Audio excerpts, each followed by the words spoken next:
Magandang umaga, narito ang ating weather update sa araw ng Monday, February 23, 2026.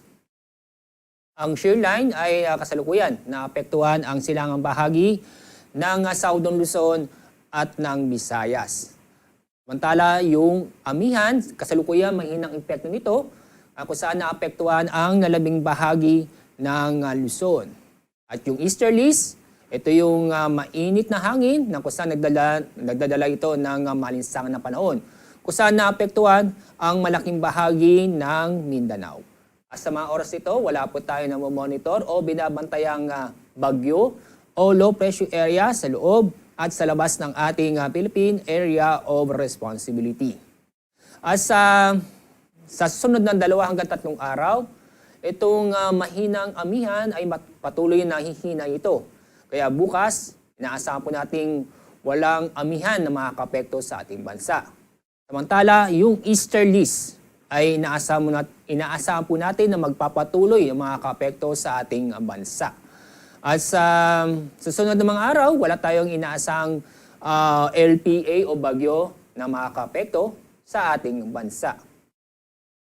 At sa ating lagay ng panahon, halos buong araw, asahan po ang maulap na kalangitan sa Bicol region.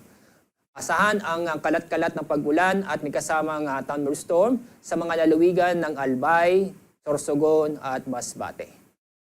Sa lalabing bahagi ng Luzon, kasama ang Metro Manila, asahan po natin ngayong araw ay maganda at maliwalas sa panahon, maliban sa mga isolated na mahihinang pag-ulan. At dako tayo sa lalabing bahagi ng ating bansa. Maulap na kalangitan na may mga kalat-kalat na pag-ulan at thunderstorm sa Eastern Visayas at kasama na rin ang buong Mindanao.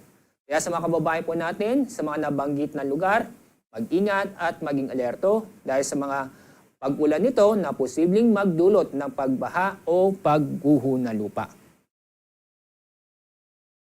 Wala tayong galing warning ngayong araw, ibig sabihin wala tayong inaasahang matataas ng alon.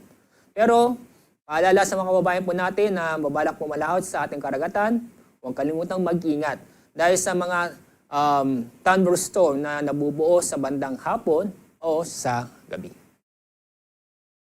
Ang araw sisikat sa ganap na 6:16 ng umaga. Ang araw lulubog naman mamayang 6:03 ng hapon. Ayan po ang ating weather update sa araw na ito. Mula sa Pag-asa, ako po, Alzar D. Aurelio.